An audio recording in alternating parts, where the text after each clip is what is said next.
Penn State passed its first big test of the season. That was a Big Ten game, obviously on the road as a 5-point underdog. Now they're a 5-point favorite at home, out of conference. The big non-conference tilt against Auburn coming up in front of whiteout conditions in Happy Valley. We got Tim Aiden on the line from Black Shoe Diaries. Of course, catch him and the rest of the crew there on SB Nation, but also Tim joins us to anchor our post-game coverage of Penn State football here at the Voice of College Football. So, of course, this is a big one. So check out Tim and comments and questions coming his way after the game. Penn State and Auburn. Tim, how you doing tonight? Doing good, Mark. Just excitedly anticipating heading up to Happy Valley tomorrow and, experiencing the atmosphere of, what's going to be the first in-person whiteout game in 2 years almost. So should be a nice spectacle. Absolutely.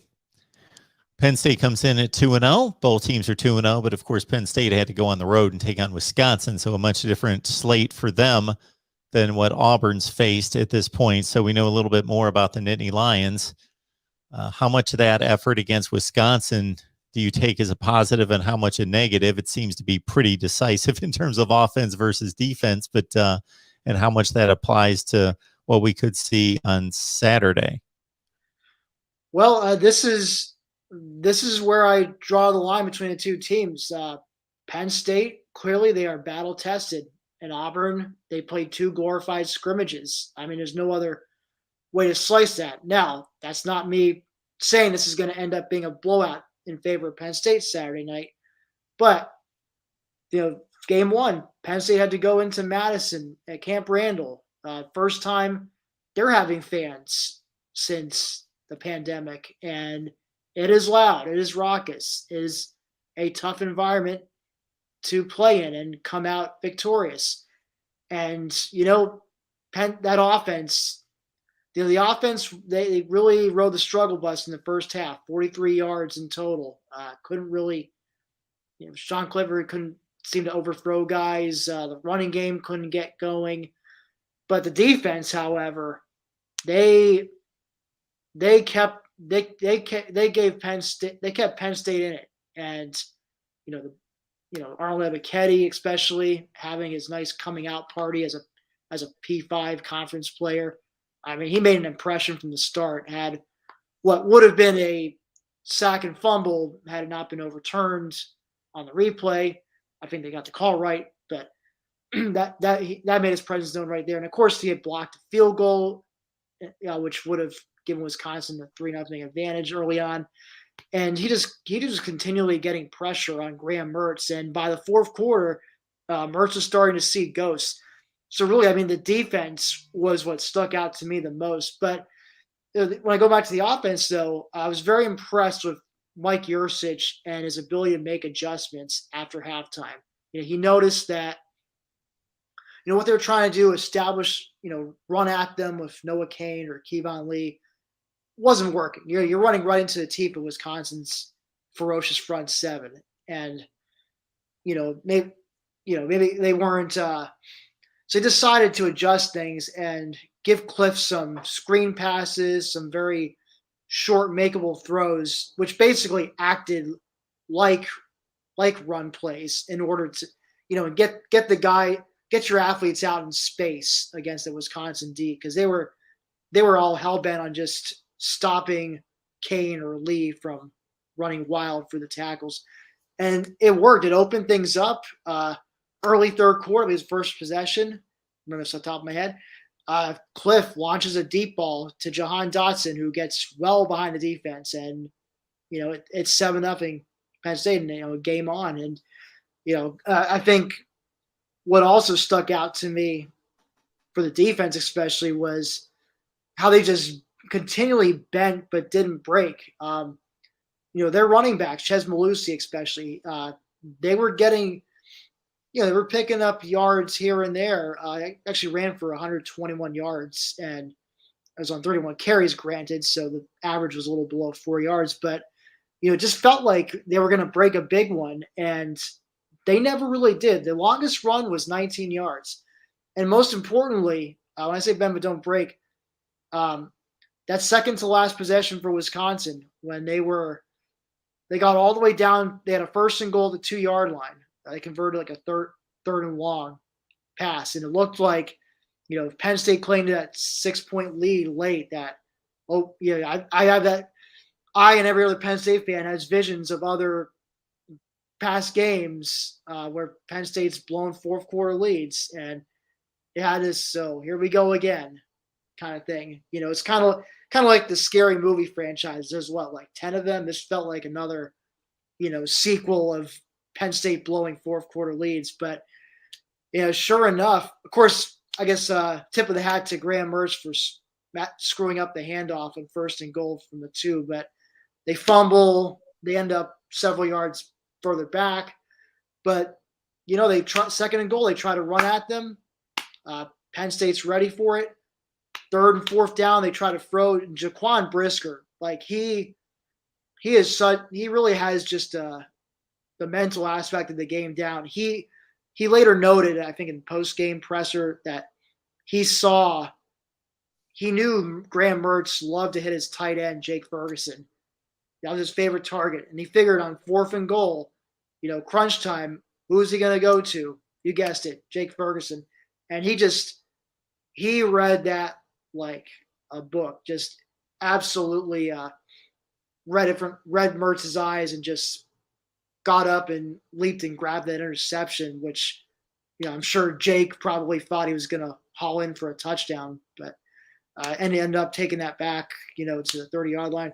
Now, of course, they did get one more chance, Wisconsin, but again, Jair Brown steps up with late pick to end the game. So it was just far and away the best defensive performance I had seen from a Penn State team in some time, or in the last several years, probably back when Bob Shoop was a defensive coordinator. So, and that brings me to, the whiteouts, and you got this time they're going to have the home crowd behind them as opposed to against them. And I'll tell you, if they can rattle Bo Nix early, if they can, either get a sack and fumble or get him to throw an interception early on, that crowd, that whiteout crowd is going to become even more deafening, and it could have a real snowball effect. Absolutely. And the Penn State defense, let's not mistake Wisconsin for a prolific offense, but they're a very capable offense. Of course, we know what the pedigree is across the offensive line, that 3 or 4 of those guys are going to play on Sundays. As you mentioned, Ches Malusi coming in as a highly touted back from Clemson. And so it was a rock fight, and there were certainly deficiencies on both sides of the ball offensively, no question. But I was super impressed with the Penn State defense. You mentioned a few guys that I was going to get to that were just, whether the ball was in the air, just savages in that respect, in pass coverage. You mentioned the play on Jake Ferguson, coming off his man and the interception, knowing that Jake Ferguson, it was a security blanket. That was exceptional to see that replay over and over and see exactly how he baited him and jumped that route. Exceptional stuff. We knew about PJ Mustipher, and I'm talking about outside the Penn State community.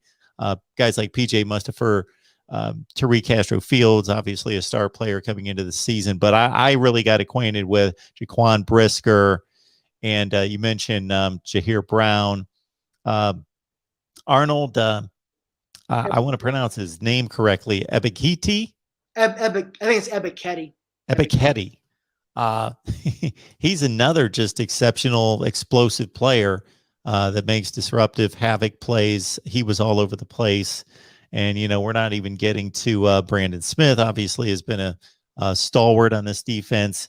And Jesse Luketa, of course, had a big play in last week's game to get that thing started, get the 16-yard interception return. So I'm looking at, I don't want to make too much out of this one effort, And again, I got a pretty balanced view of Wisconsin. I think they're capable on offense, good Big Ten offense, not explosive, not great, but still, they're going to score plenty of points against all sorts of teams this year.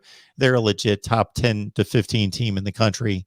That Penn State they've got playmakers all over that defense, and I think they legitimately have a top 5 to 10 defense in the country. Well, thus far, I would be inclined to agree. And it's not just, the Wisconsin game. The following week against Ball State, this is, Ball State, you might look at them, oh, it's a MAC team. Well, these guys they were defending MAC champions. They returned all but 2 starters, including all of their key offensive guys, their quarterback, Drew Plitt, their best receiver, Justin Hall. They were a team that some of the experts were saying could give Penn State a difficult time. And so, I guess you could say is also the fact that Penn State was riding high off the win against Wisconsin, but they did a tremendous job of jumping on them early. The first two defensive series, they held them to 3 and outs, and then Penn State's first 2 offensive series, they ended up finishing them in the end zone. So right off the bat, you're up 14-zip. Now you got Ball State playing catch up, trying to just keep themselves in it, give themselves a puncher's chance going into the fourth quarter. And, ultimately, it's 24-6 at the half, thanks in part to some, yes, me, I think Mike New was a little cowardly kicking a field goal right before halftime at the Penn State 6-yard line when you're down 24-3 and trying to get back in the game. I don't think they had anything to lose by going for it. But I digress. But you mentioned Jesse Luketa. He came up with the game-sealing play in the midway for the third quarter of the nice little one-handed grab and a pick six. And that just kind of opened the floodgates for Penn State. But they did not allow Ball State to reach the end zone until garbage time. When it was all backups playing defense. So, that to me, again, that's another, Wisconsin's one marker, Ball State was another one, because you held what I think is going to be a team that's going to score a lot of points, challenge for another MAC championship this year, and you didn't let them think they had a chance at all in that game. So that sticks out to me too, and it's why I feel pretty confident in Penn State's chances to remain undefeated after Saturday night. Please like the video, share these videos out on social media, because if you enjoy the content, others will as well. And we're talking college football here every day at the Voice of College Football. Join our Penn State crew headed up by Tim. Of course, you got to check out the work at Black Shoe Diaries, get yourself all prepped and informed about the big game against Auburn on Saturday night. And Tim heads up our post-game coverage on Penn State football. So, Tim, you know what most people are going to point to in regards to the key to this game? It's going to be Sean Clifford. So I don't think that the splits, good teams versus bad teams, is necessarily favorable for him, but people need to understand those splits are generally unfavorable for any quarterback. That's why there are good teams and bad teams. But the splits haven't been favorable. I think that this ground game with Noah Cain obviously being the number one guy. We know how Penn State has both recruited and produced at running back. That it's going to be Clifford's game, and he's going to have to make throws, and it's going to be also not just on him, but also on Yursich as a play caller in putting him in good positions, in good situations, and putting the offensive line in plays in which they don't have to hold back a pass rush for 4 and 5 seconds. So that's going to be key of all those components kind of working together. Well, you nailed it, Mark, with Mike Yursich. He is the reason why thus far, Sean Clifford looks like a much improved version over last year. And if you ask me, he even looks improved over his 2019 self. And I say that because, thus far, he has not turned the ball over. And that's with having gone up against, in my opinion, one of the most ferocious defenses in the country against Wisconsin. But it comes back to Yurcich giving him, I think, the system that he gives Sean. It's one where he doesn't do a whole lot of thinking. It's more about he reads a safety, and then if safety does A, Cliff does B. Safety does B, Cliff does A. I mean, I'm probably oversimplifying it, but I was trying to make the point that he just has to make one read, basically. He doesn't do a whole lot of thinking. And he's also seemed to do a much better job of working through his progression. Like if his primary guy is covered, he doesn't just tuck and run. He does a better job of staying in the pocket and looking for that throw to make. And if it's not available, then maybe he will. If he sees a lot of real estate, he'll take off and run. And I'm fine with that. You're seeing far fewer designed runs for him, which is good to see. I mean, especially because, the last thing you want is to get him to get hurt. But what I've noticed from him is he's done a much better job of not forcing throws into tight space or, coming up with pick sixes. He seems to have better awareness of when the pressure's coming and, gets away. But even when he is getting sacked, he doesn't try to, throw it over to somebody, and that's how he got in trouble, especially last year. So you don't see him doing it. He knows when to take the sack. He knows when to throw it away if nobody's open. So he's just doing. And I'm not saying he's obviously not perfect. He still has issues with accuracy, especially when it comes to not overthrowing receivers. But if you ask me, I'd much rather a quarterback have an overthrowing problem than an underthrowing problem. Overthrowing is just going to end up incomplete. The underthrow, that's when you run into interception problems. So, and even with that, he still has the ability to land a couple deep balls to Jahan Dotson, it seems. We'll see if that happens against this Auburn defense. I'm sure, just like every other team coming up on the schedule, they're all going to make an effort to try to neutralize, keep number 5 in check. That in turn can open up things for Parker Washington, who had an impressive afternoon last week against Ball State, or, Keandre Lambert-Smith. I feel like any day now, he's going to get his first collegiate touchdown catch. And, I think in a game like this, I think you might see Yurcich try to utilize his pair of tight ends in the receiving game more, Brenton Strange and Theo Johnson. They've both been solid as blockers thus far, and they did have a couple catches, and Theo had his first collegiate touchdown catch last week in garbage time. Props to him. But I would look for those two to get a little more involved, especially as defenses focus on trying to stop Jahan Dotson. So that, and really, all Cliff has to do, and this, I guess you could say the same thing for Bo Nix too. With both quarterbacks, it's more about, you just want them to be able to distribute to their playmakers and just limit the mistakes. Don't make any don't throw any crucial interceptions. Don't fumble it when you're sacked. The little things, protect the ball. And thus far, Cliff's they've both done a good job of that. Now, Cliff has done it against much better competition than Bo Nix has. So that's going to be interesting to see on Saturday night, which quarterback is better able to limit mistakes. Auburn fans, Penn State fans, college football fans, regardless of your team, you can get gear from us at voiceofcollegefootball.com. So check out what we've got available there.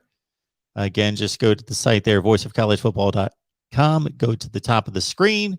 You'll see the store listing there, and you can pick it out based on item or based on team. Tim Aiden joining us to break down Penn State and Auburn. The Nittany Lions, of course, have notched a big win on the road in conference. Big non-conference game here with Auburn as a 5-point favorite in Happy Valley.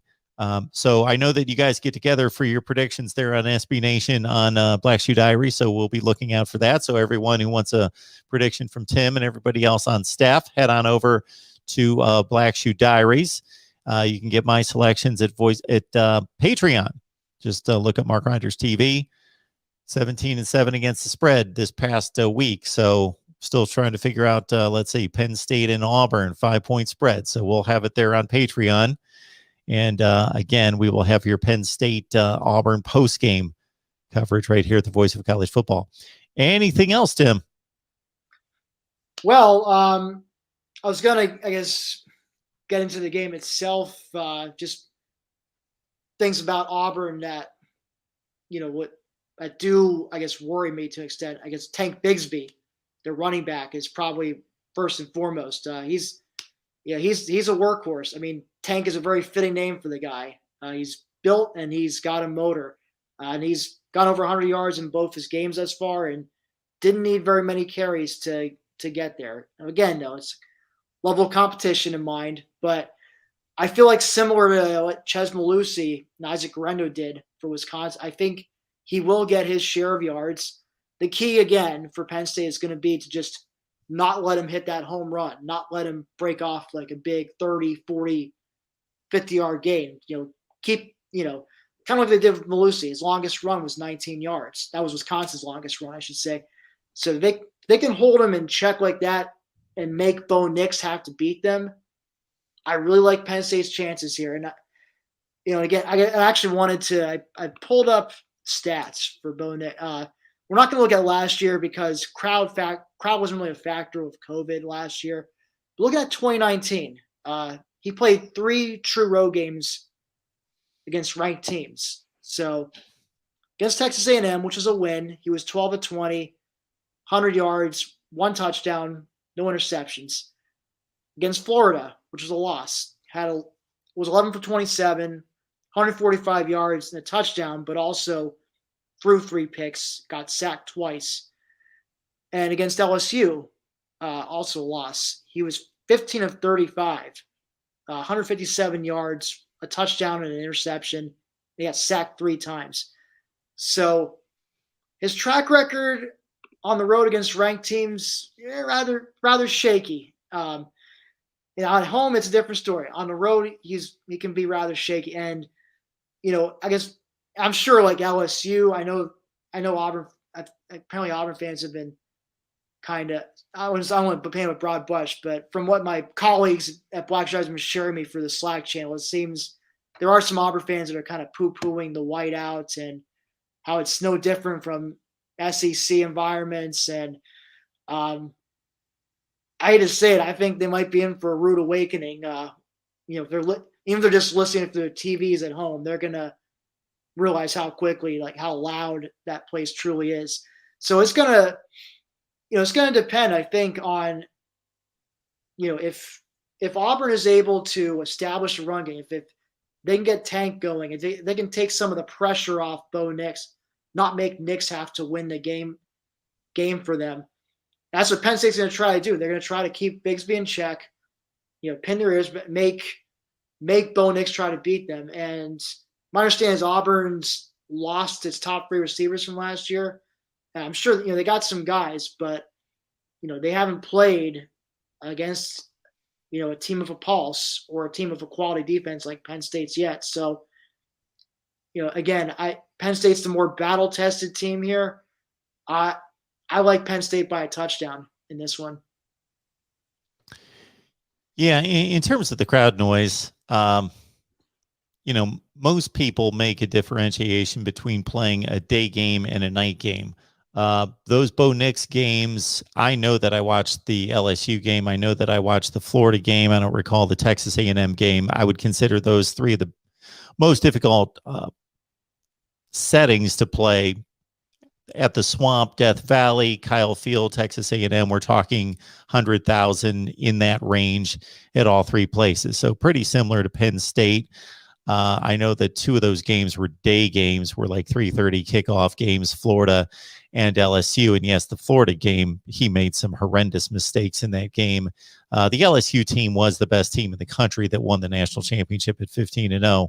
And Auburn actually gave him a pretty good run at 23-20. But yeah, he had his obvious issues in those games playing against top level opponents. All right, Tim, we appreciate you stopping by. I think these two teams are fairly similar. Again, we know more about Penn State having played a quality opponent, and even their second opponent, to your point, still a top 60 or 70 team in the country, where Auburn has basically played the very bottom of the FBS and an FCS opponent. So they've played, 120 and 150 teams in the country. So there's no comparison there. I expect a really good game, and we shall see, of course. Appreciate you stopping by as always. Sure thing, Mark. Thanks for having me.